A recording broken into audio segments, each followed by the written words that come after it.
Hey everybody, this is Jackie Francois Angel with Ascension Presents. Today we're going to talk about dating and how to date the right way. So we need to reclaim a culture of dating because right now we have a culture of hooking up, we have a culture of ghosting, we have a culture of not even of rejection and not even asking people on dates. So because we're so afraid. So there's a documentary called The Dating Project. If Go get the DVD. I know Ascension Press has like a supplementary thing, a book to maybe go through this with some young adults. So check that out, The Dating Project. I have seen it 4 times and I absolutely love it. So basically in this dating project, there's a professor who gives her students at Boston College a challenge and basically she gives them homework, okay? And she says you need to ask someone on a date. And she gives them different rules and a different set of rules because that's the thing is like we don't have this script anymore of how do we take people on dates? How do we go on dates? The purpose of dating is to find your future spouse. Now, maybe if you're like, for this, I'm going to say something that might be very frank. If you're not ready to get married, you shouldn't be dating, okay? So if you're in high school and you're not ready to get married yet, there's no purpose for you to date because what happens is if you start dating and you have no intention, you have no purpose, you're just going to fall into sin. I mean, that's what happens. We start to become very intimate with somebody who we have no intentions of becoming our spouse. And then we start to sin emotionally. We start to sin physically. There's a lot of lust. Okay. So I hope that frees some of you because I've said that and people are like, oh, thank God. You said I don't have to date in high school. My best friend, her first boyfriend was when she was 29. Her first kiss was when she was 29. And some of y'all are like, what? And guess what? She ended up marrying him. And they're like, oh my gosh, Yes, it's beautiful because I personally wish I hadn't wasted all my time on guys that weren't my husband. If I knew Bobby was coming, I would not have wasted my time. So anyways, don't waste your time on someone who's, the purpose of dating is to see, is this the person that I'm called to be with? And so this particular type of dating helps you in a way of not bonding yourself. I said banding. Where am I from? This type of dating helps not to bond yourself so emotionally, physically, spiritually, intellectually to a person who you're not going to marry. Okay, so I'm going to share with you some things and then you go grab some friends, watch The Dating Project, okay? So number 1, ask girls out on a date. Do not ask them to hang out. Don't just text them and play this weird game of like, does he like me? Does he not? Because the thing is, it stinks for girls because girls are kind of always in the waiting, like, does he like me? Because I don't want to, like, if he likes me, he's going to ask me. Guys, ask her on a date. Stop texting her and playing with her emotions. Just ask her on a date. And ladies, if you're in the position that you like a guy and you don't know if he's just being aloof or he's being a doof, just ask him on a date. Now the rule is if you ask the person on a date, you have to pay. Okay. But I had a girlfriend once who she liked a guy and she wasn't sure if he liked her back. And I said, well, then you ask him. Just say, hey, would you like to go on a date with me? And then you'll see what he says. So, okay. So one of the rules is if you ask, you pay. Second rule is if you go on a date, it shouldn't be any more than 90 minutes, an hour and a half. And if it's really good, it should be under 60 minutes. Because what happens is when it's good, a lot of times we just spill everything and it's like, okay, 90 minutes at the most, 60 minutes if it's really good. This professor recommends that if you go on a date, it shouldn't be any more than $10. So you should probably be getting coffee, although coffee sometimes is more than $10 because stinking $5, like lattes, what the heck. So anyways, go get coffee. Just have a conversation, get to know the person. There should not be any physical intimacy on this date. You're getting to know someone. In fact, you should be able to be going on multiple dates with multiple people because you aren't swapping spit. Okay? So you're going on a few dates, maybe after the first date, you're like, okay, that was good. I kind of want to get to know this person more. Awesome. So if whoever asks the person, you can ask again, would you like to go on a second date? I would love to take you on another date. Great. I think that around 3 dates, you should probably know after 3 dates, like, okay, this is a person I want to pursue and have a more intentional relationship. Like I want to have an exclusive relationship. Like I don't want to be dating other people.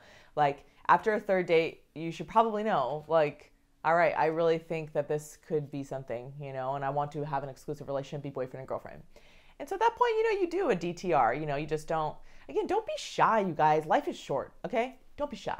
A few years ago, I would speak about this, and this is before I met Bobby, and God was like, okay, Jackie, I'm going to make you practice what you're preaching, because I would talk about dating at like Theology on Taps. And so I had not been asked out on a proper date in I don't even know when. But anyways, it had been years at this point. So for some reason, like 4 guys in the span of 24 hours asked me on a date. Now, one guy said, hey, could I take you out to dinner? And I'm like, is this a date? And he's like, oh, well, yeah. Okay. Say date. Don't say hang out. Don't say dinner. Don't say, I said, can I take you on a date? So the person knows your intention. Okay.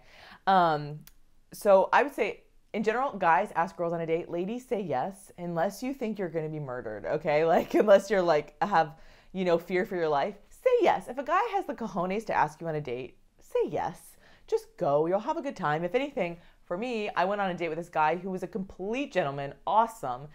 And the whole time I was thinking, this guy's not for me, but man, I have some friends I could set him up with. Now, if that's the case, if you're on a date and you realize the person is not for you, you just know, like, even with friends, there's some friends, there's people who, when you hang out with them, you're like, oh my gosh, we're best friends. And there's other people who are like, no, this person's great, but I don't want to be best friends for them till death do us part. So it's better just to rip off the Band-Aid quickly and just to say, no, thank you. I won't be going on any further dates. And this guy, he said, like, is there anything I did? I'm like, no, you're a perfect gentleman. And I said, but I just don't see chemistry. Like, I just don't think you're the right person for me. But I won't be going any further dates. And it hurts. He's like, but thank you for being honest. Because again, I could be the kind of girl, and I know I've done this in the past, where you just like don't answer the texts and you go, it's like terrible. So just be honest and say, and if you don't, I had a guy friend who had asked a girl on 3 dates. They were getting to know each other. And after the 3rd date, he realized like, yeah, I don't think she's the gal for me. He actually called her and said, I had a great time, but I just want to let you know, I won't be asking you on any further dates. And this girl, she said, well, it stinks, but at least he didn't lead me on. At least like then you can get over it quickly. Okay.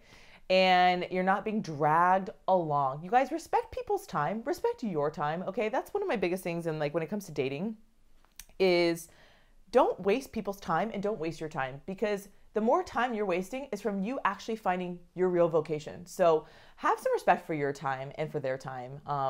And that's why also when it comes to being in an exclusive relationship, we need to practice chastity, because what happens when we are unchaste in a relationship, and I made a video called How Far is Too Far, so go watch it because then you'll know what that means.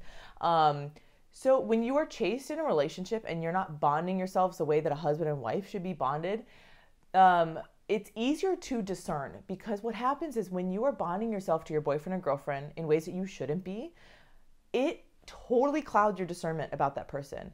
You totally become bonded to them physically, emotionally, and then it's so much harder to discern the reality of the person, because you're so emotionally bonded. And I'll tell you, I knew someone who was in a relationship for a year and a half, maybe you know someone, they were having sex, they were doing stuff they weren't supposed to be doing, and totally the wrong person. If they had not been having sex, if they had been chaste in their relationship, if they absolutely would have broken up within a month or 2, maybe 3.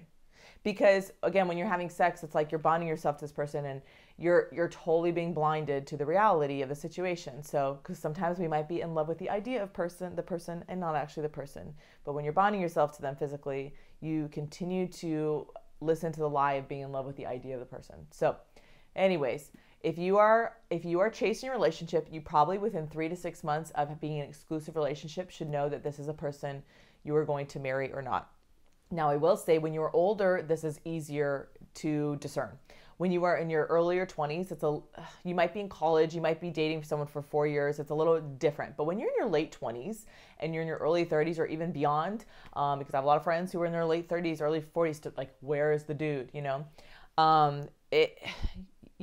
yourself a lot better. So it's pretty easy when you're in your late 20s, early 30s, the more mature you are, you're able to know quicker if this is the person. With Bobby, when I met him the second time, I was like, this is the guy, like, okay, this is the guy. Unless there's something he's totally hiding, unless he's like a psycho, like, this is the dude, like, I've been waiting for my whole life. It was just, he was there right in front of me, this guy who I'd, been dreaming my whole life. There he was, in human form, in flesh, and it was pretty easy to like, yeah, this is the guy. Like, I know myself and I know what I need. And a husband, and the guy that compliments me, and not like compliments me like, oh my gosh, you're gorgeous, but like compliments my personality. And Bobby was it. So it was easy to know. But anyways, it's okay to go on dates and get to know yourself, get to know the people. And y'all just need boldness. You need courage, because It's hard to be rejected. It's hard to put yourself out there, but you guys, I believe in you. You can do it, okay? So anyways, I hope this helped. Go get the documentary, The Dating Project, and watch it with your friends. It's awesome. Tell me about it. Hashtag Ask Jackie. I want to hear what you thought when you watched it. Okay. Anyways, God bless and Godspeed, you guys. The dating culture will be completely renewed because of you, and that you're not asking people to hang out anymore. You're asking them on dates. So anyways, God bless. We'll see you next time.